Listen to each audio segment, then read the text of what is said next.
Bom dia, bem-vindos a mais um Juntos para a Saúde, um programa da responsabilidade da Ação Portuguesa da ABC. Na semana passada falámos das diferentes formas de abuso de álcool. Definimos alcoolismo como o termo médico que significa dependência do álcool. Dissemos que o alcoólico não é somente aquele que bebe desalmadamente todos os dias, mas é também aquele que, quando começa a beber, não consegue parar. Ou é aquele que não sabe o que lhe é que aconteceu após ter tido uma embriaguez, ou é aquele que acaba no hospital ou numa esquadra de polícia. Citámos o exemplo daquela pessoa que até só podia beber, sem beber 3 vezes por ano, mas se em alguma dessas bebedeiras se colocasse assim em risco, ou cometesse algum ato de violência, ou ficasse com amnésia, entre outras consequências graves, então essa pessoa tinha um problema muito sério com o álcool. Afirmamos que o álcool é uma droga viciante e enumerámos algumas das razões que levam um ser humano a consumir álcool e citámos algumas das causas do alcoolismo. Hoje vamos saber como é que se encontra Portugal quanto ao consumo de álcool. Vamos divulgar qual é a quantidade máxima de álcool que pode ser consumida com segurança por dia e vamos dizer como é que o corpo se livra do álcool. Vamos indicar quais as pessoas que nunca devem ingerir bebidas alcoólicas e, finalmente, vamos falar sobre os medicamentos e álcool. E como é que se encontra Portugal quanto ao consumo de álcool? Portugal surge de uma forma sistemática como um dos maiores consumidores de álcool por pessoa na Europa e no mundo. O consumo de álcool em Portugal, embora menor do que há muitos anos atrás, continua invariavelmente elevado nos anos mais recentes. 1 em cada 4 portugueses admite beber álcool diariamente, a percentagem mais elevada da Europa. Não quer isto dizer, contudo, que abusem de álcool. 1 em cada 3 portugueses não bebe ou nunca bebeu álcool. O consumo excessivo de álcool atinge 3 vezes mais os homens do que as mulheres.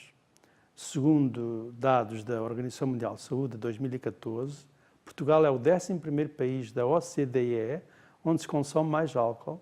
Em relação a 2012, o inquérito SICAD, de 2016 a 2017, mostrou um acréscimo de consumo de álcool na população em geral e também na faixa etária entre os 15 e os 34 anos, como aliás já está a acontecer com o tabaco. O aumento de consumo de álcool e tabaco está a ser mais expressivo nas mulheres do que nos homens.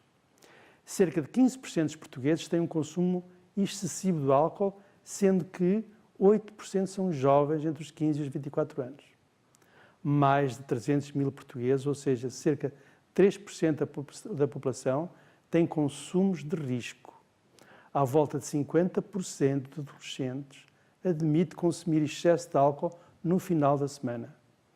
Portugal tem 8 alcoólicos crónicos completamente dependentes de álcool por cada 1000 pessoas entre os 15 e os 74 anos, sendo a dependência 7 vezes mais frequente nos homens do que nas mulheres.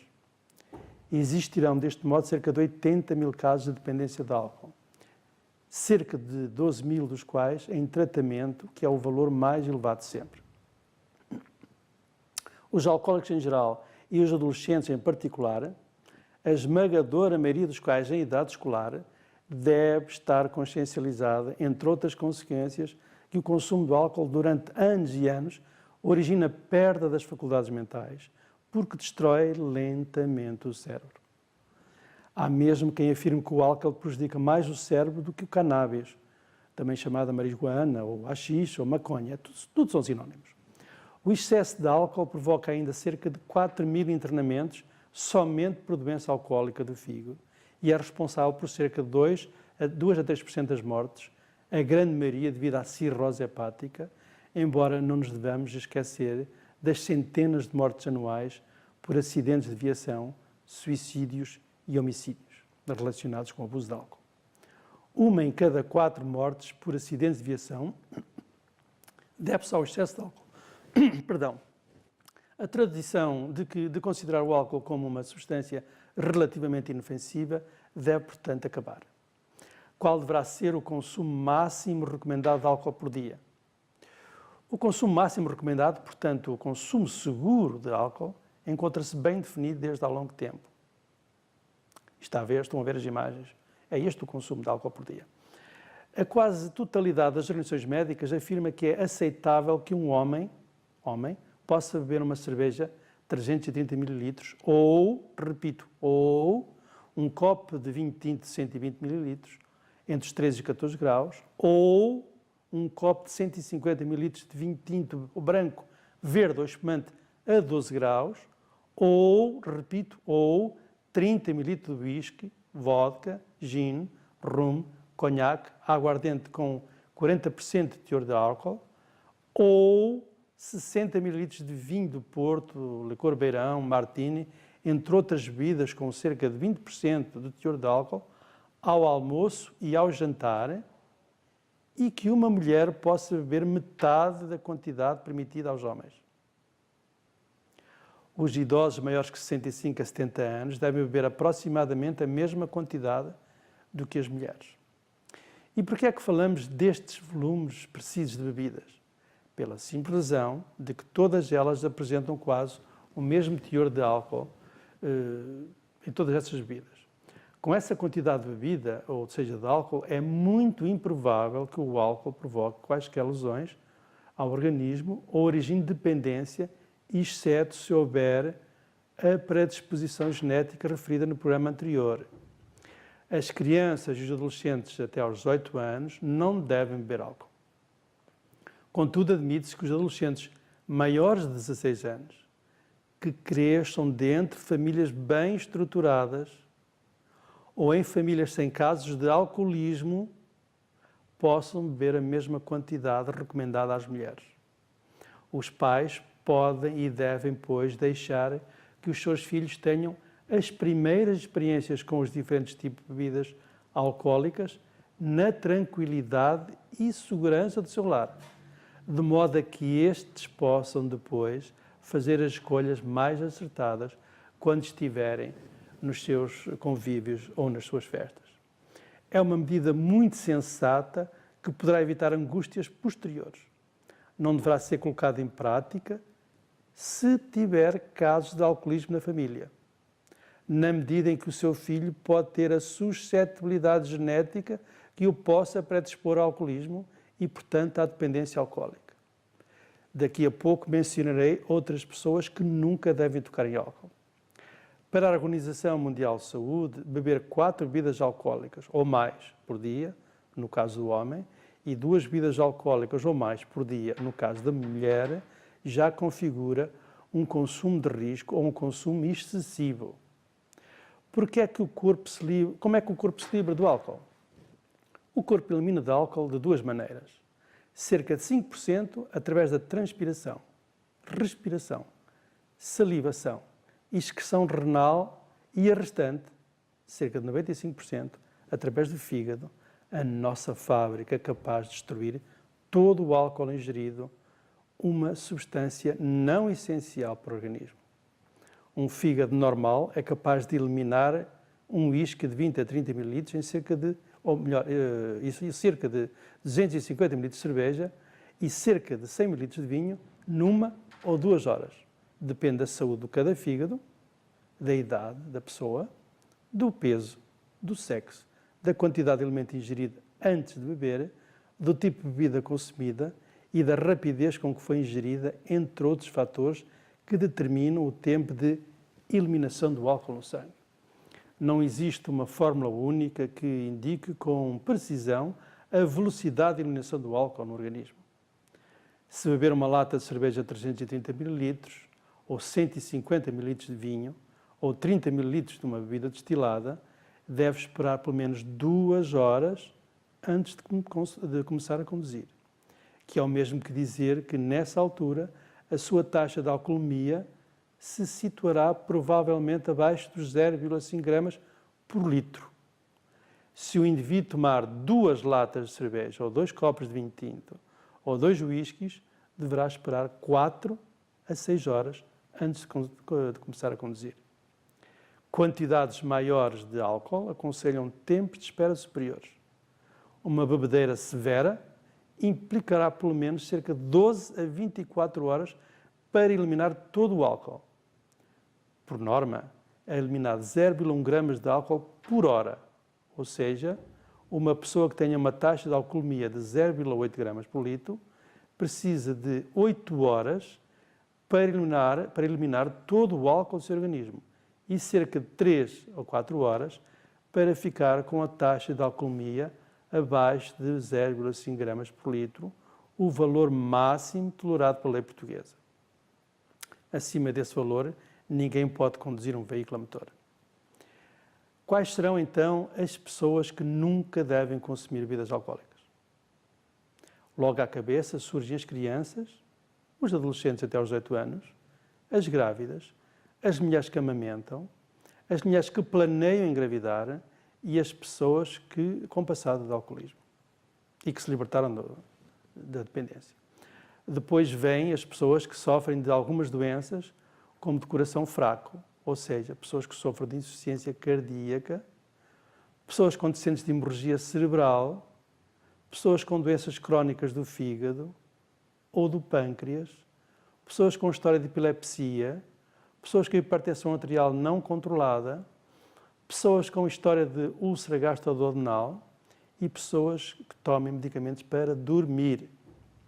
As pessoas que vão ser operadas em breve ou as que acabaram de ser operadas devem ficar sem beber álcool pelo menos um mês, antes e após a intervenção cirúrgica. Se realizar uma cirurgia para corrigir a obesidade, uma cirurgia bariátrica, uma cirurgia que reduz a dimensão do estômago, lembra-se do termo? Devem ficar 6 meses sem beber uma pinga de álcool depois dessa cirurgia. Finalmente surgem as pessoas que têm familiares com alcoolismo, quer dizer, familiares viciados e completamente dependentes de álcool. Recordam-se do que disse há pouco sobre a predisposição genética? Se os genes que favorecem o alcoolismo estiverem presentes na sua família, podem estar na sua pessoa. Se assim for, começa por beber uma pequena quantidade de álcool e, quando dá por si, já é um bebedor excessivo e depois um alcoólico crónico. A história familiar é, deste modo, extraordinariamente importante. E por que é que as pessoas que ingerem álcool não devem conduzir veículos a motor nem operar certo tipo de máquinas industriais? O álcool inicia o seu efeito 5 a 15 minutos depois de ser ingerido, se o seu estômago estiver vazio, e cerca de 30 minutos se o seu estômago estiver com comida. À medida que o tempo avança, começa a afetar as suas capacidades mentais e motoras. O tempo de reação, a percepção do risco e a precisão da condução diminuem. A percepção da velocidade e da distância fica alterada. O controle da força, os movimentos finos e o equilíbrio ficam transtornados. A capacidade de entender uma consequência negativa associada ao risco, ou seja, a capacidade de previsão, fica perturbada. A capacidade de concentração, de processar informação ou de julgamento são reduzidos e os comportamentos impulsivos de risco são aumentados, mesmo com doses moderadas de álcool. Conclusão: se beber em demasia, não conduza, não mexa em máquinas industriais. E se tomar medicamentos pode ou não beber álcool? Por norma, misturar medicamentos com álcool não é uma boa ideia. É bom que memorize esta regra básica. O álcool tende a provocar um impacto adverso na maior parte da medicação. Existem, na verdade, muitos medicamentos que não desejam de modo nenhum a companhia do álcool. Se é um bebedor excessivo ou um alcoólico crónico, terá que fazer um grande esforço para deixar de beber, se quiser que os medicamentos sejam eficazes e seguros. Se não conseguirem parar de beber álcool, ficam seguramente numa situação muito melindrosa. E estão descritas associações de medicamentos com álcool bastante preocupantes e algumas até relativamente perigosas. Eis alguns destes exemplos. Todos os diabéticos tratados com medicação oral ou com insulina devem saber que diariamente não devem beber mais que 2 cervejas, cerca de 660 ml, ou 2 copos de vinho, cerca de 250 a 300 ml, ou 2 whiskies, ou gins, ou vodkas, cerca de 60 ml, se for homem, e metade dessa quantidade, se for mulher, ou idoso acima de 65, 70 anos. Não esqueçamos que o consumo excessivo de álcool ou uma bebedeira num diabético pode originar uma hipoglicemia, quer dizer uma baixa de açúcar no sangue, que o pode levar ao coma. Se tomar algum ansiolítico, ou seja, um remédio para acalmar ou para dormir, fique sabendo que a sua vida corre risco. Se beber exageradamente ou se em simultâneo tomar alguns desses medicamentos como uma bebida alcoólica. É que o álcool aumenta muito o efeito desses medicamentos e, por essa razão, vai ocasionar demasiada sonolência, demasiadas tonturas, perda da coordenação e de reflexos e, deste modo, pode favorecer os acidentes. A associação dos medicamentos para acalmar ou dormir com o álcool são especialmente perigosos para quem trabalha com máquinas ou para quem vai conduzir um veículo motor. Combinar álcool com alguns tipos de antidepressivos também não é aconselhável, porque pode afetar o estado de alerta, pode causar sonolência, pode alterar o pensamento, a concentração, o julgamento e pode diminuir a coordenação e os reflexos. Os sintomas da depressão podem também agravar-se se beber álcool em exagero, de modo contínuo. Se não quiser seguir estas recomendações, sugiro às pessoas que tomem medicamentos ansiolíticos, ou seja, remédios para acalmar os nervos, hipnóticos, ou seja, remédios para fazer dormir, e antidepressivos, ou seja, remédios para tratar a tristeza, que bebam álcool em pequena quantidade e sempre bem longe da hora da toma desses medicamentos. Mas nunca bebam álcool ao deitar, senão não irá dormir nada bem. Se tomar aspirina ou outro tipo de medicamentos que evitam a formação de coágulos ou trombos, ou para fazer o seu sangue menos espesso, pode beber álcool, mas somente em pequena quantidade. Se tomar paracetamol, cortisona ou anti-inflamatórios para tratar as dores e inflamação, tenha cuidado, porque em conjunto com o álcool vai aumentar a possibilidade de inflamar o seu fígado e o seu estômago, podendo desenvolver úlceras e até hemorragia digestiva. Se tomar medicamentos para tratar a tuberculose, é melhor não beber qualquer quantidade de álcool, porque ambos aumentam em muito a possibilidade de inflamar o seu fígado.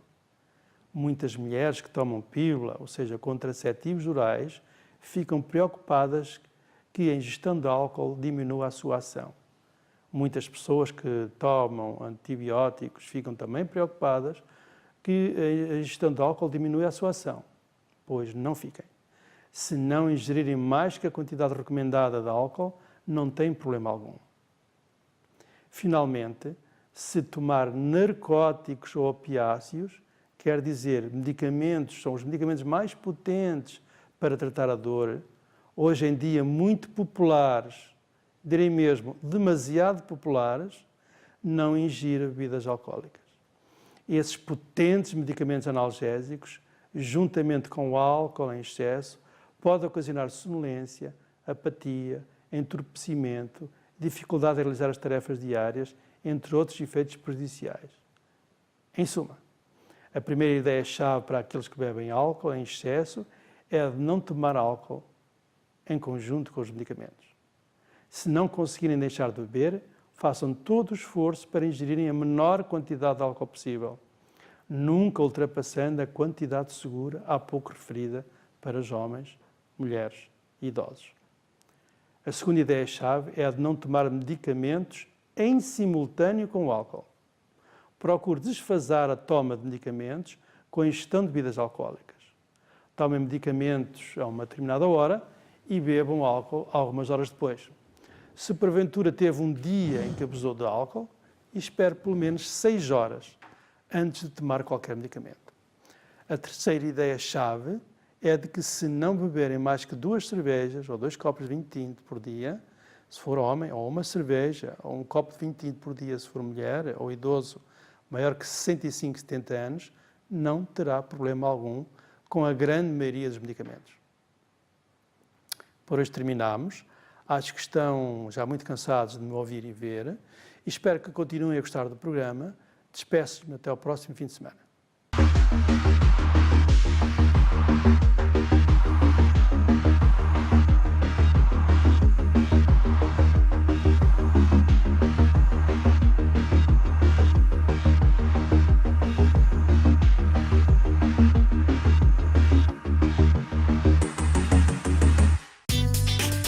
Estamos em sua casa, estamos no seu coração. Somos Ângelos TV, a televisão católica portuguesa.